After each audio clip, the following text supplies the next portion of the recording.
apprend à être patient. Pendant ce réseau-là, c'est beau comme réseau.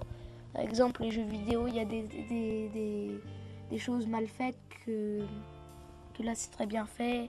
C'est bien fait et ça apprend à faire des trucs Et puis la passion vient en allant, en grandissant. Et puis si peu qu'on soit bien entouré avec des petits-enfants, des familles qui vous aident, qui vous portent, et ben c'est parfait, quoi. On arrive à ça. Voilà. C'est pas d'emblée. Puis c'est un réseau qu'on ne peut pas faire tout seul. C'est ce genre de saut à ce niveau-là, il faut être plusieurs pour l'améliorer, pour le faire fonctionner, pour échanger. Voilà, donc c'est plus jeu, c'est on. Et pour partager sa passion, Michel n'hésite pas à ouvrir les portes de son sous-sol. Alors, avec Pralab, prise de rendez-vous, bien évidemment, pour être là, au niveau des enfants, des ados, des petits, des ados, des grandes personnes, des grands-parents. On a vu l'autre jour une famille complète, du petit jusqu'au grand-père. Et le grand-père travaillait effectivement à la SNCF, donc évidemment, il était heureux de voir tout cela. Et il expliquait à son petit-fils, c'était formidable, quoi. Moi, je regardais, c'était admirable que le grand-père explique à son petit-fils comment marche une locomotive. Tiens, moi j'ai fait ci, j'ai fait ça. Donc c'est vraiment vivant, quoi. C'est quelque chose de très vivant et ça c'est passionnant. Donc on est porté par ça.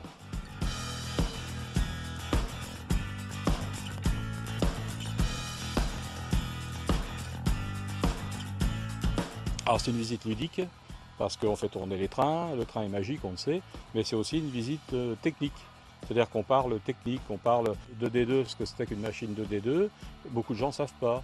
Une machine haut le pied, beaucoup de gens ne savent pas. Donc on parle aussi de ça pour les gens qui veulent plus de technique, plus d'informations techniques. Et puis voir aussi les matériels de l'époque, parce que quand on a des wagons comme ceux-ci au 32e ou des locaux, on les voit en maquette, c'est telle la réalité, puisqu'ils sont fidèles à la réalité, on les voit plus rouler puisqu'ils ne roulent plus. On les voit qu'au musée de Mulhouse notamment, qui est un très beau musée, je vous invite à y aller, où il y a tout le rassemblement des trains et des voitures de ces années-là. Voilà, donc c'est aussi ça la qualité d'un réseau comme celui-là, hein. Puis le fait de marier la stratégie des 4 échelles, pour l'échelle la plus grande du 32e, échelle 1, du 43e, échelle 0, du 87e, échelle HO, et encore plus haut, j'aurais dû commencer par la 24e, qui est l'échelle, la plus grande échelle. Donc l'amalgame de ces 3 échelles-là, avec des effets de profondeur, des effets de hauteur, fait que c'est cohérent et on peut avoir beaucoup de matériel dans 4 échelles plus que dans une.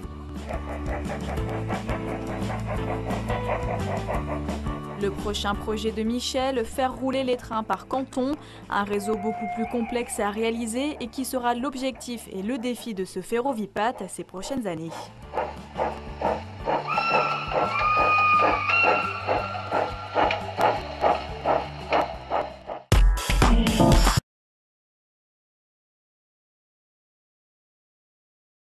Bienvenue à Crenay. Nous sommes ici et pas ailleurs pour une passion dévorante mais aussi contagieuse, le modélisme ferroviaire. Regardez, dans le sous-sol de cette maison, 70 mètres carrés de maquettes, le résultat de 30 ans de travail. Le train express 1803 à destination de Paris va partir voie 6. Attention au départ. Vous avez bien entendu, ce son, c'est celui d'une vraie gare. Quant au bruit qui sort des rails, c'est celui du balai incessant des autorails, locomotives à vapeur et autres TER.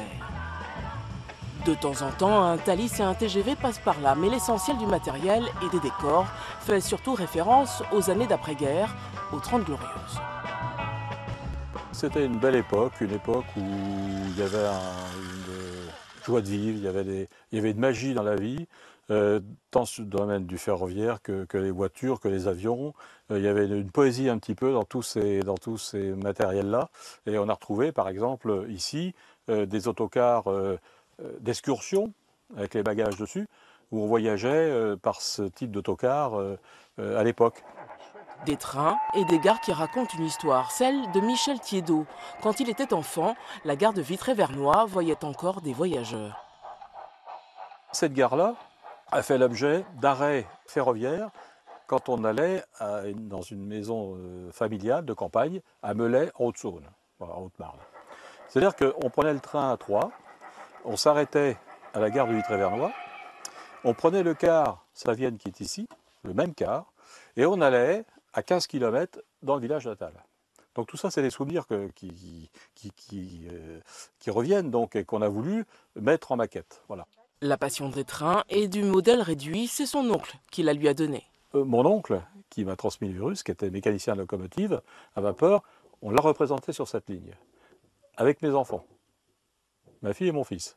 Voilà. Et ils sont en photo, et ils sont là. Et ils sont là. Avec toute ma famille, on allait le voir passer en locomotive au pied ou avec un train. Donc on était rythmé par les heures de son passage. On n'était pas loin, on allait à pied. Voilà. On passait beaucoup de temps à regarder, on était curieux. Certains regardaient les avions d'anciennes, nous regardaient les trains. Voilà. Pendant 30 ans, Michel a méticuleusement construit un réseau ferré comme il ne m'a jamais été donné de voir. 5 échelles de maquettes s'étalent sur toute la surface du sous-sol. La perspective, à peine visible à l'œil nu. 5 échelles allant du 87e au 24e. La stratégie un petit peu du modélisme, ferroviaire en particulier, modélisme en général, ferroviaire en particulier, c'est de mettre ensemble toutes les échelles sans que ça choque. C'est les échelles plus grandes devant, les échelles moyennes au milieu et les échelles plus petites à la fin. Donc on a un effet de profondeur, d'éloignement. Et en plus, pour donner la stratégie un petit peu pour pas que ça choque non plus trop, même pas du tout, on a une différence de niveau. Donc l'éloignement plus les différences de niveau fait qu'on a une situation de lointain et on peut mettre, sur 10 mètres, on peut mettre 3 échelles ou 4 échelles. On va faire, tu as récupéré les bogies, c'est bien. On va recoller le petit bout de bogie avec de la colle forte. Ouais. Je pense que ça va tenir, ça devrait tenir. Tu l'as mis à l'envers? Oui, comme ça, enfin on le remettra. Passion contagieuse et qu'il partage aujourd'hui avec plusieurs membres de sa famille. Je sais pas pourquoi. L'aiguillage, il est pas bon. Parce que celui-là, c'est ce qui ramène la machine. Il faut être plusieurs. Minimum 3 personnes. Aux 4 coins.